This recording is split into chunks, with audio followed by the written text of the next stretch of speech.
being on time. What do we have in court?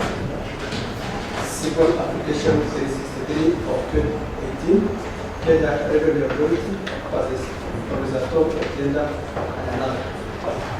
May it please you, my lady. My name is Harvey, and I deal with the first respondent. My colleague B.A. Alimani appears for the applicants. My colleague O.A. Oyembo appears for the second respondent. Okay, so we're all here. The owner. I can go ahead and issue a ruling for the ruling itself.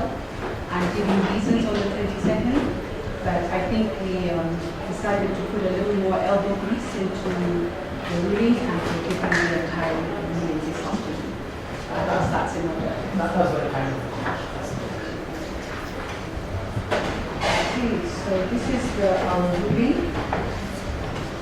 On 22nd November 2018, Professor Tom Ojienda, SC, first respondent, filed before the High Court Constitutional and Human Rights Division, that is petition number 418 of 2018 against Kenya Revenue Authority, which is the applicant. At the time he filed a notice of motion seeking interim orders pending and hearing determination of the petition.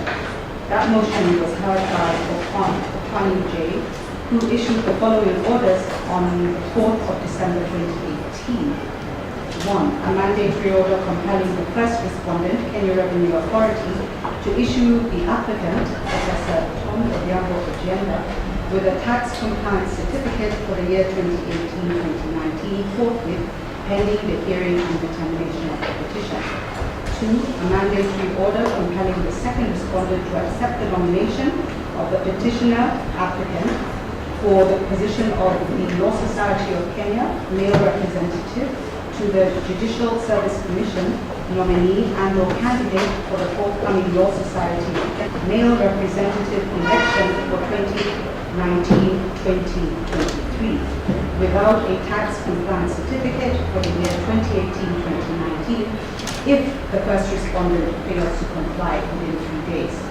Agreed by the orders, the applicant filed a notice of appeal on 4th December 2018 at the High Court, indicating his intention to appeal. This was followed not on its heels by a notice of motion predicated under Rule 52B of this Court's rules filed on 6th December 2018 under certificate of urgency. The applicant seeks orders to stay the execution of the above orders and any consequential orders pending and the hearing and determination of the appeal. The motion is supported by grounds stated in the body of the application, the supporting and supplementary affidavit sworn by Rael Ivayo on 5th December 2018 and 29th January 2019. There is respondent that on or about the 7th June 2016, the applicant had demanded tax assessed at a sum of Kenya shillings 443,631,000 from the first respondent, having, however, the amount was subsequently amended to Kenya shillings 378,641,140 on the 5th of September 2010. The first respondent filed miscellaneous civil application number 471 of 2016 against the applicant, seeking orders to prohibit the applicant from demanding the said amounts, and the following orders were issued by Odunga J on 11th May 2018. 1. An order of certiorari removing into this court and quashing the assessment conducted by the respondent, its agents, employees, and all servants contained in the letter dated 7th June 2016, directed at the ex parte applicant, demanding payment of shillings 443,631,900 as tax total due and owing to the respondent by the ex parte applicant for the period 2009 to 2016.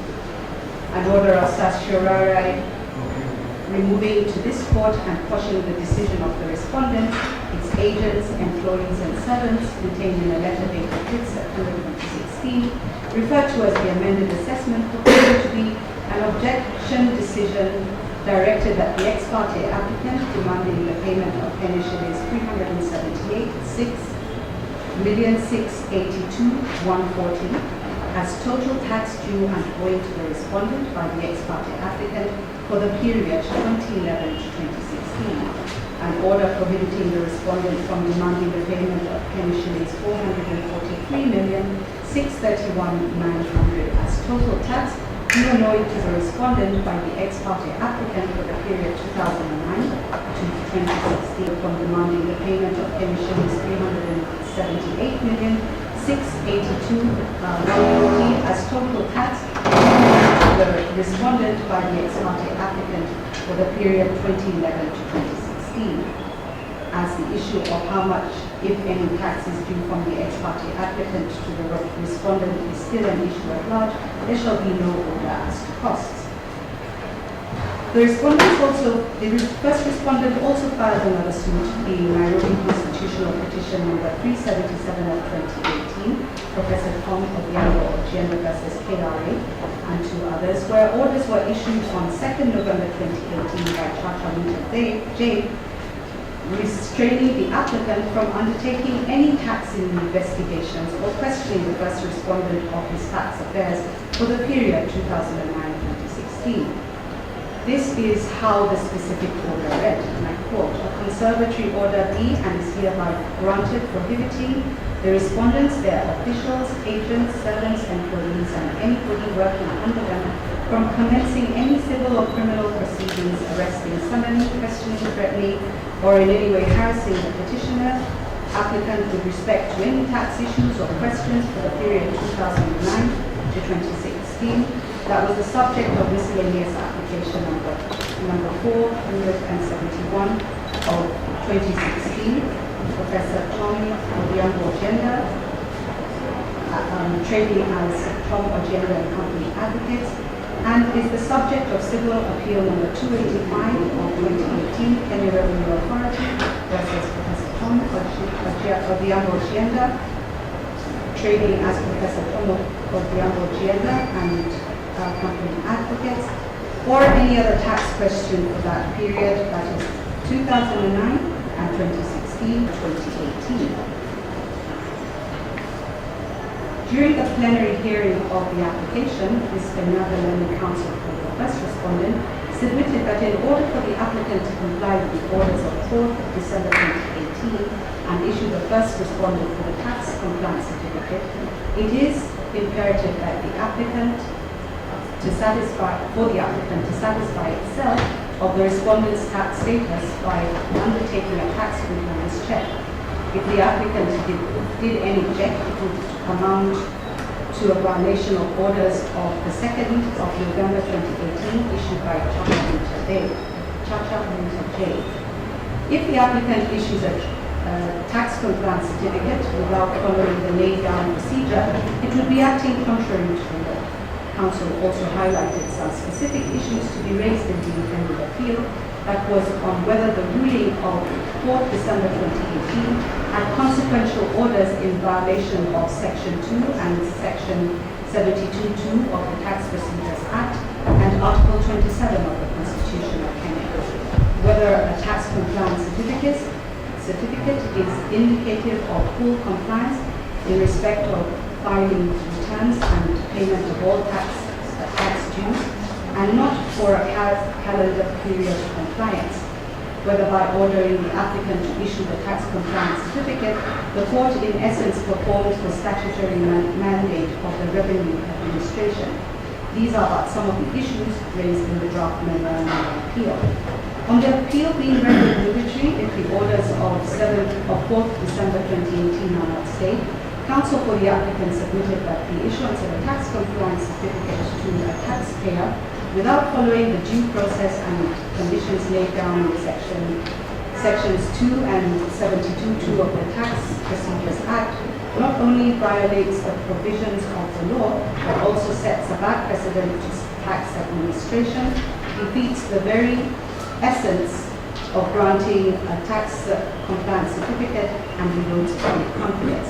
The matter is of great public importance because if the orders granted to the first respondent are not stayed, they have immense precedent-setting implications, so that if any person applying for a tax compliance certificate should be denied, they would flood the court seeking mandatory orders to compel the applicant to issue them. The Harvey Learning Council for the first respondent, appearing with Mr. Makoha and Mr. Awar. The first respondents for a detailed affidavit on 18th January 2019. Mr. Harvey submitted that the applicant is in disobedience of the court order, as it was directed to issue the tax compliance certificate by 6th December 2018, which it has not done. Alternatively, the Law Society of Kenya was ordered to accept the respondent's nomination to run for the position of LSK male representative to the Judicial Service Commission without the tax compliance certificate in the event that the applicant will not have issued it. According to Mr. Harvey, there is no argument appeal because when the first respondent was preparing to vie for the position of LSK male representative, the JSC for a second term, he obtained all the clearances. And on the 12th of November 2018, he made an application for issuance of a tax compliance certificate for the year 2018-2019. However, that application for issuance of the tax certificate for 2018 was malicious, irrational, and calculated to deny him an opportunity to vie for the position. The said position was rejected for the years 2009-2014 that was quashed by the judgment dated 11th May 2018. In this case, there was no order of stay. Moreover, the first respondent was issued with the tax certificate for 2011 to 2017. Thus, this is not a tax dispute, but a concerted effort by the applicant to block him from vying for the said position in the JSC.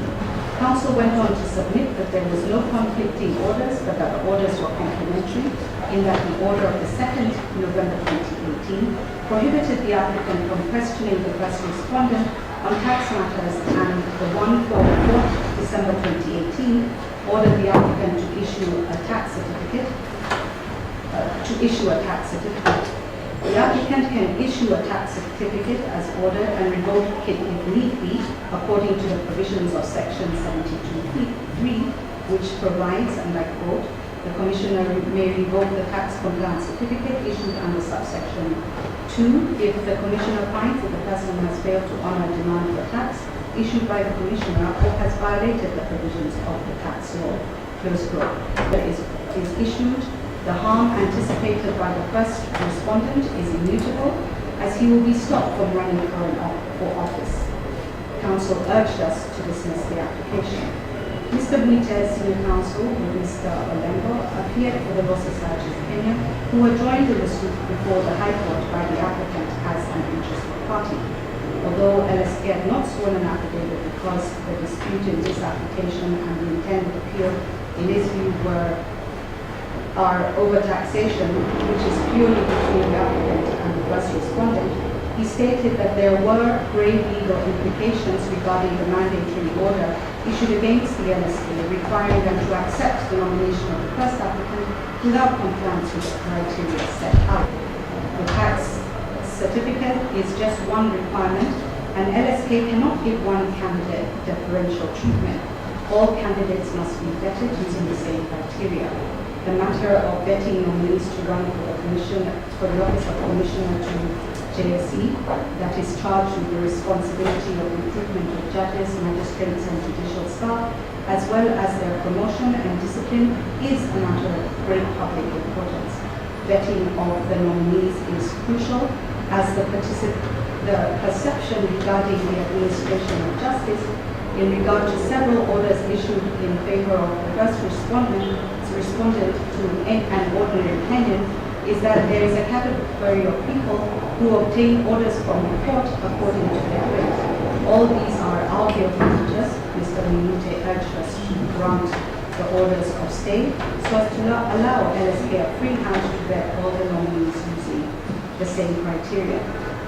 We have anxiously considered the arguments for and against the order of stay of execution of the orders, issued on the 4th of December 2018, as sought in the notice of motion before us, it is right that two principles must be satisfied by an applicant who applies for stay of execution under Rule 5(2)(b). Firstly, the applicant must establish that there is an arguable appeal, which is to say that it is not frivolous, and secondly, that if the appeal is filed or the intended appeal would be rendered nugatory if stay of execution applied for was not granted. Ismail Fande versus Housing Finance Company Limited. I won't read the citation there. It's commonly cited. We also need to throw a question that an arguable appeal is not one that must necessarily succeed, but one which merits to be argued fully before the court. Looking at the summary of the material that was presented before us, rival submissions and several authorities that were cited, we are satisfied that there are some arguable points that have been demonstrated for determination in the intended appeal. Some of them being, one, was the refusal by the applicant to issue the 2018-2019 tax compliance certificate, first responded unreasonable. Two, whether compelling the applicant to issue a tax compliance certificate to the first respondent without checking compliance according to the laid down procedure, the applicant would be contravening the provisions of the Tax Procedure Act and the Constitution. Three, what is the mandate of the applicant in tax administration? Was this mandate usurped by the order compelling the applicant to issue the tax compliance certificate? Four, are the orders made on 2nd November 2018 by Rita J in conflict with the orders of 4th December 2018? 5, did the orders of the 4th December 2018 undermine the statutory duty of the second respondent and the standard or criteria set to vet nominees to the position of LSK male representative to JSC? And 6, what is the public interest implication of the impugned orders vis-a-vis the exercise of judicial authority over statutory bodies? To us, these are some of the issues we have gleaned that we think will merit a full hearing of the intended appeal.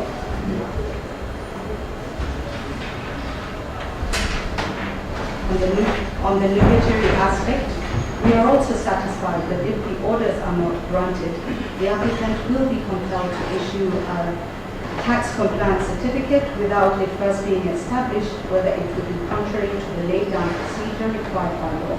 Secondly, LSK will be denied an opportunity to vet the nominee for the position of LSK male representative to the JSC using the same criteria, and the appeal would be rendered nugatory. Accordingly, we are satisfied that the applicant has satisfied the principles upon which an application of this nature is granted, and we therefore grant a stay of execution of the ruling delivered on 4th December 2018 in Nairobi High Court Constitutional Petition number 418 of 2018, and any consequential orders pending the hearing and determination of the applicant's intended appeal. Costs of the application shall abide by the outcome of the appeal. We have also like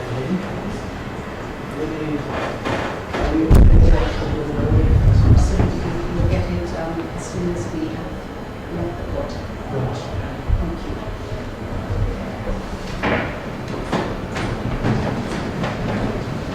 Thank you.